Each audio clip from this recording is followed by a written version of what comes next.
La primera vez que escuché el nombre Smoke Pete no fue en un cuartel, ni en un informe oficial, sino en una conversación susurrada, de esas que ocurren tarde por la noche cuando todos buscan un sitio para relajarse y dejar que la lengua diga lo que el alma ya no puede guardar. Para muchos, aquel espacio improvisado, una esquina de cemento, un círculo de rocas ennegrecidas, o simplemente un punto donde la gente se juntaba a fumar y desahogarse, era más que un descanso. Era un santuario, un lugar donde las historias escondidas bajo el peso del uniforme podían salir a la luz, envueltas en humo y silencio cómplice. Yo sabía que la mayoría de quienes llegaban ahí buscaban entretenimiento, distracción, algo que rompiera la monotonía o el cansancio. Pero antes de compartir cualquier historia, siempre había preguntas que flotaban en el aire como brasas. ¿De dónde nacen estas historias? ¿Quién las trae? ¿Son reales o simplemente exageraciones nacidas del insomnio y la tensión? Sobre todo, ¿qué tan lejos llega la verdad cuando alguien la cuenta bajo un cielo oscuro? Es curioso. El Smoke Pete no discrimina. Allí se sientan soldados activos, veteranos, civiles, incluso algunos que jamás han puesto un pie en una base militar, pero que crecieron rodeados de quienes sí lo hicieron. Cada uno llega con algo que contar. Un recuerdo perturbador. Una experiencia imposible de explicar, una escena que les marcó para siempre. Y mientras las brasas crepitan, todos escuchan. Yo, por mi parte, intento mantener vivo ese intercambio. Los episodios largos tardan semanas en completarse, entre escritura, edición y animación. Pero las historias cortas, las que vienen directamente de la gente, fluyen más rápido. Son como pequeñas chispas que mantienen encendida la hoguera mientras se prepara algo más grande. Muchos se preguntan de dónde salen exactamente estos relatos. La respuesta es sencilla. Vienen de ustedes. Personas que escriben desde distintos rincones del mundo, recordando algo que vivieron hace años, o tal vez hace décadas, algo que no se atrevieron a decir en voz alta hasta escuchar a otro mencionar algo parecido. Otros lo dejan en comentarios, como si dejarlo ahí lo hiciera menos pesado. Y cuando me topo con una historia que tiene una voz honesta, un detalle que solo quien estuvo ahí podría describir, la guardo. A veces para el episodio inmediato, otras para más adelante, cuando cobre más sentido. Claro, no todo puede comprobarse.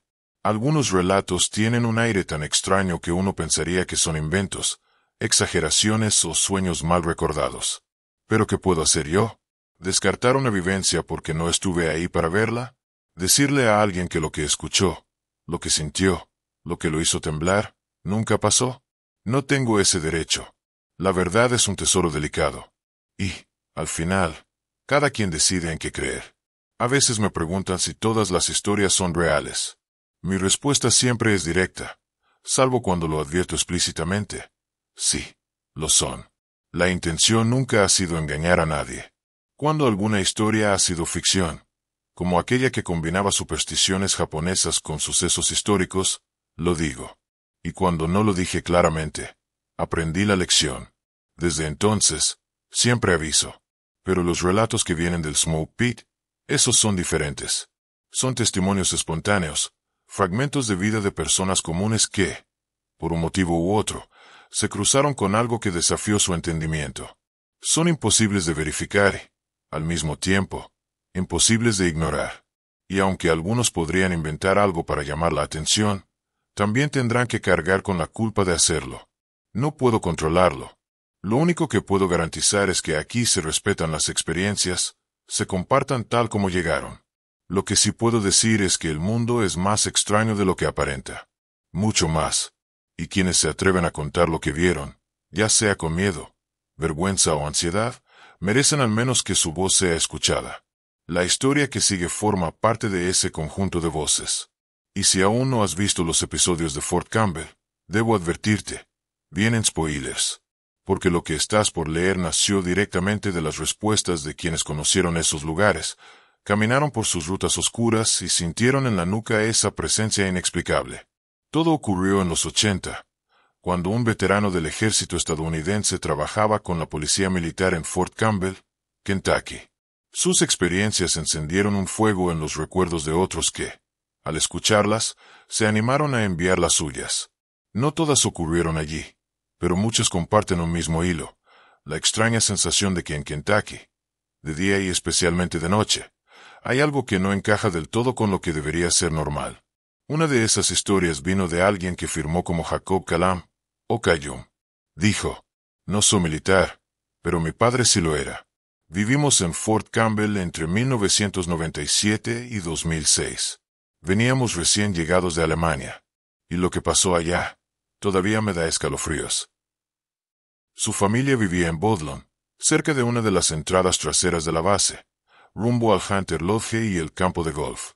Una madrugada, su padre los despertó alrededor de las 3 o 4 de la mañana. Tenía entrenamiento temprano, una carrera de batallón o algo similar, y no había ni niñera ni vecinos disponibles, así que los llevó con él. Los niños pasarían el día en el edificio de comando. El camino estaba cubierto por una oscuridad espesa. Apenas podían distinguir los bordes del camino mientras avanzaban por la 1001 Arvon Road. Todo parecía normal, hasta que doblaron una curva, y lo vieron. Cerca de un viejo establo, algo se movía entre la estructura y la carretera. Al principio, Jacob pensó que era una persona, pero conforme la camioneta se acercaba, la silueta se volvió más clara. Aquel alguien no era humano. La criatura debía medir casi 3 metros, cubierta de pelo oscuro que se movía con la brisa. Su tamaño era tan imponente que el aire dentro del vehículo se volvió pesado. Antes de que pudieran procesarlo, el ser lanzó un chillido grave mezclado con un rugido que le heló la sangre. Luego cruzó la carretera de un salto, desapareciendo en la línea de árboles como si el bosque se lo hubiera tragado. Y entonces llegó el olor, un hedor caliente, húmedo, insoportablemente denso. Jacob dijo que olía como basura mojada dejada al sol por días. Ese no fue su único encuentro. Según él, en otoño todo empeoraba.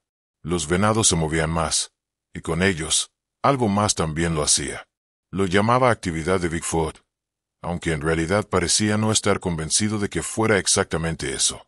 Lo único que tenía claro era que, cuando lo contaba, esperaba que alguien más dijera: sí, yo también lo vi, solo para no sentirse loco. Y no era el único. Julian Medina envió otra historia, una que ocurrió apenas un par de semanas antes de escribirla. Durante un ejercicio de campo, trabajaba en un turno de 12 horas, llenando generadores y revisando equipo. No estaba lejos del área principal de la base, pero tampoco lo suficientemente cerca para sentirse seguro. A las 11 de la noche, debía caminar hasta los sanitarios portátiles, ubicados a unos 10 minutos de distancia. El clima era extraño. Una niebla baja cubría el suelo, y la luna estaba oculta. Su linterna táctica, con luz roja, apenas servía. Mientras avanzaba, pasó junto a un campo abierto. En medio del lugar había un árbol solitario, enorme, como si hubiera estado ahí mucho antes que cualquier carretera o edificio. Y entonces lo sintió. Ese instinto primitivo que sube por la espalda y te susurra que no estás solo. Julian miró a su alrededor, pero la niebla lo devoraba todo. Cambió su luz a blanca, más fuerte, pero aún así no veía más allá de unos metros. La sensación empeoró. Su respiración se volvió pesada, y trató de controlarla para escuchar mejor. Permaneció quieto, casi sin moverse, esperando. El miedo creció, hasta que, tan abruptamente como llegó, desapareció. Se esfumó. Así, sin más. Y al quedarse solo con el silencio, sintió aún más miedo. Lo que más me sorprende, incluso hoy, es como tantas personas que jamás se han visto entre sí describen sensaciones idénticas. No siempre son criaturas, ni figuras en la oscuridad. A veces es algo más sutil, como si el ambiente mismo se volviera consciente, como si el aire sintiera tu presencia antes de que puedas reaccionar.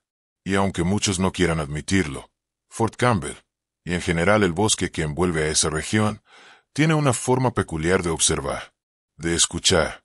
Después del relato de Julian Medina, llegaron más, algunos breves, otros tan extensos que parecían capítulos enteros de una novela que nadie tuvo la intención de escribir. Pero todos compartían un punto en común, esas noches silenciosas en las que lo desconocido se asoma sin pedir permiso. Uno de los mensajes más extraños vino firmado, solo con las iniciales RG. Decía haber servido como mecánico en una unidad de helicópteros a mediados de los 90. No contaba nada espectacular, sino algo tan mínimo que, para él, resultaba imposible olvidar. Escribió: me tocó guardia nocturna muchas veces, y la mayoría eran turnos aburridos. Pero una noche, mientras revisaba un U-60 estacionado cerca del límite del bosque, escuché pasos detrás de mí. No eran rápidos, ni pesados. Eran como si alguien intentara caminar sin hacer ruido. Me giré con la lámpara en la mano, pero no había nadie. Lo curioso es que, al mover la luz hacia el suelo, vi marcas frescas en el lodo. Eran grandes, demasiado grandes para ser de botas. Y cuando toqué el lodo con la mano, aún estaba tibio, como si algo hubiese estado allí segundos antes. Sus palabras venían acompañadas de un detalle que pocos toman en cuenta: la tibieza. Esa temperatura extraña que muchos describen en eventos que desafían lo normal. No es calor humano. No es el calor de un motor recién apagado. Es como si algo cargara consigo un tipo distinto de energía, una que no termina de encajar con el mundo que conocemos. Pero la historia de RG no fue la única esa noche. A los pocos días, alguien más escribió desde Texas, asegurando que durante su tiempo en Fort Campbell, él también había encontrado huellas similares. Las suyas estaban cerca de un arroyo, y lo que más le inquietó fue que se perdían en un punto donde ya no había tierra suave, sino rocas. Como si la criatura hubiese decidido caminar deliberadamente por ahí, evitando dejar rastro. Nada de eso sonaba como simples casualidades. Los relatos continuaron llegando, hasta que uno rompió completamente con el tono de los demás. Provenía de un soldado retirado que pidió no revelar su nombre. Según él, su encuentro no fue con una figura física ni con un animal fuera de lo común. Fue algo distinto. Aseguró que cuando era joven, mientras participaba en un entrenamiento nocturno cerca del borde norte de la base, su grupo se detuvo para revisar su equipo. Era pasada la medianoche, y todo estaba envuelto en un silencio profundo. De pronto, sin previo aviso, todos escucharon lo que describió como un zumbido extremadamente bajo, casi imperceptible, pero tan intenso que sentían la vibración en los dientes. Nadie hablaba, nadie se movía. Era como si el sonido viniera de todas partes y de ninguna a la vez. Cuando el soldado levantó la vista, vio algo que lo dejó paralizado: un destello blanco, suspendido entre los árboles. No era un dron ni un reflector. Era como una esfera de luz que latía, como si respirara. Cada pulsación iluminaba los troncos y proyectaba sombras que parecían moverse en direcciones imposibles. El destello duró menos de 10 segundos. Luego desapareció sin dejar rastro, sin sonido, sin calor, sin nada. Uno de los sargentos dijo que debió ser un reflejo. Otro dijo que quizá fueron los nervios, pero nadie logró explicar cómo un reflejo ilumina desde adentro hacia afuera. Ese mismo veterano confesó algo que nunca había dicho a nadie. No tuve miedo cuando vi la luz. Tuve miedo cuando se apagó. Porque sentí, por un segundo, como si algo allá afuera se hubiera dado cuenta de que nosotros lo notamos. En cualquier otro contexto, estas historias sonarían como exageraciones, pero no en este. El Smoke Pit está lleno de gente que ha visto demasiado como para inventar cosas solo por diversión. Entre todos esos testimonios, hubo uno que marcó un antes y un después. No por ser más dramático o más aterrador, sino porque venía acompañado de una precisión que solo alguien profundamente afectado podría recordar. El relato venía de una mujer llamada Elena Ruiz, hija de un suboficial que estuvo estacionado en Fort Campbell en 2003. Su historia no ocurrió en el bosque, ni en una carretera oscura, sino dentro de su propia casa.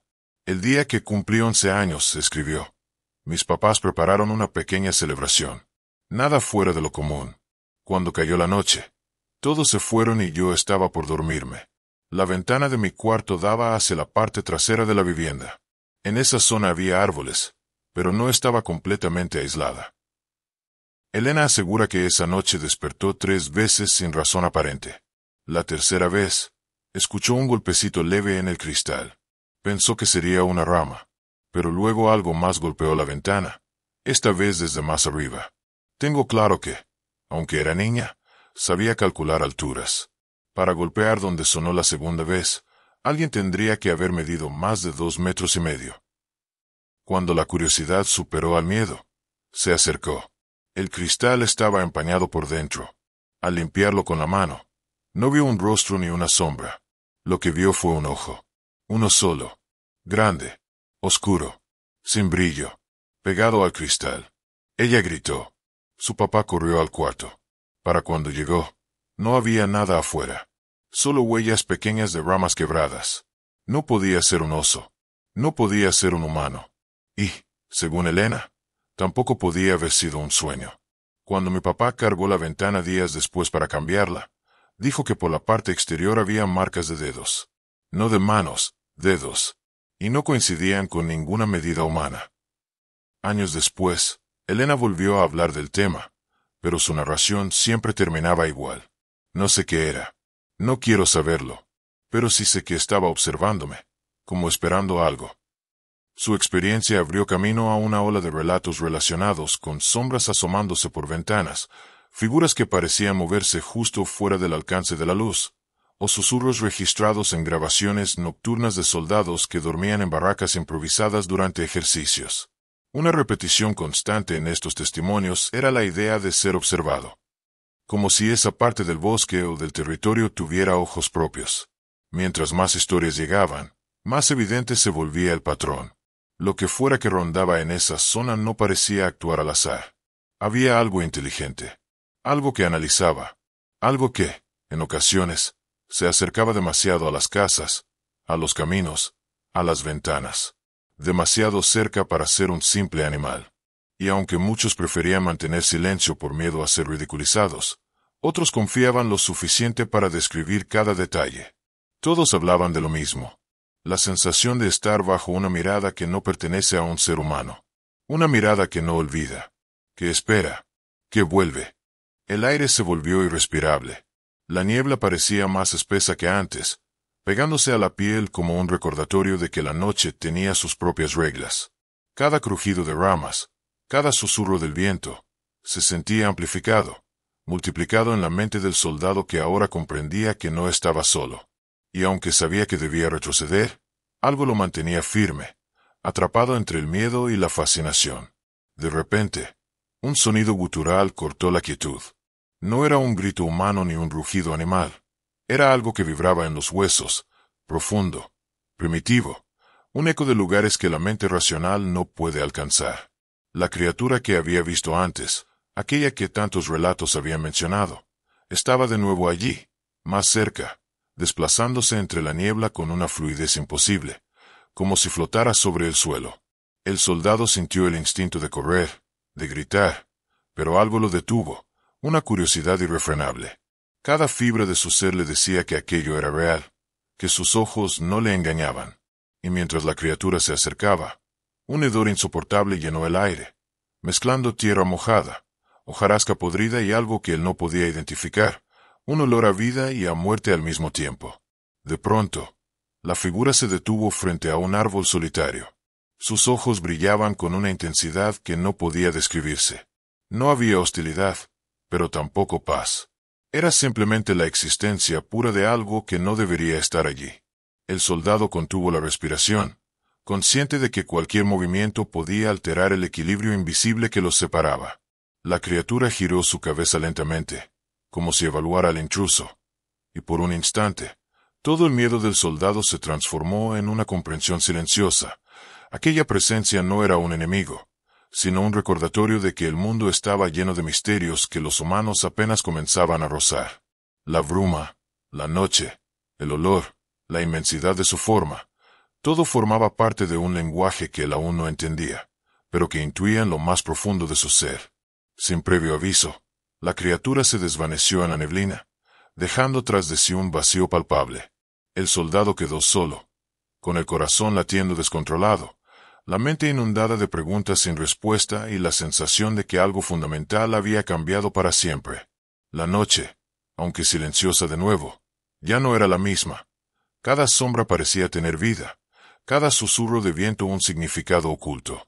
Regresó a su puesto, con la adrenalina aún recorriendo cada músculo. Esa experiencia quedó grabada en su memoria con la nitidez de un sueño que no se puede olvidar. Al día siguiente, al relatar lo sucedido, supo que nadie podría comprenderlo completamente. Lo que había visto, lo que había sentido, Era parte de un mundo que existía paralelo al nuestro, visible solo para quienes tenían la valentía de mirar. Años después, las historias continuaron llegando al Smoke Pit. Relatos de luces imposibles en el cielo, sombras que cruzaban caminos solitarios, encuentros con seres que desafiaban toda lógica. Cada historia reforzaba lo que todos los que alguna vez habían estado allí sabían. El mundo es más extraño, más vasto y más aterrador de lo que nos atrevemos a admitir. Y en ese rincón, entre el humo y el silencio, cada voz tiene un lugar, cada experiencia cuenta, y la única regla es escuchar sin juzgar. Mientras las brasas se consumen, mientras el humo se eleva y desaparece en la oscuridad, queda la certeza de que algunos secretos no están destinados a ser comprendidos del todo. Lo que sí está destinado a nosotros es la posibilidad de recordar, de compartir y de admitir que, a veces, la realidad supera la imaginación. Y en cada relato, cada historia, cada encuentro, reside la esencia de lo que significa ser humano frente a lo desconocido.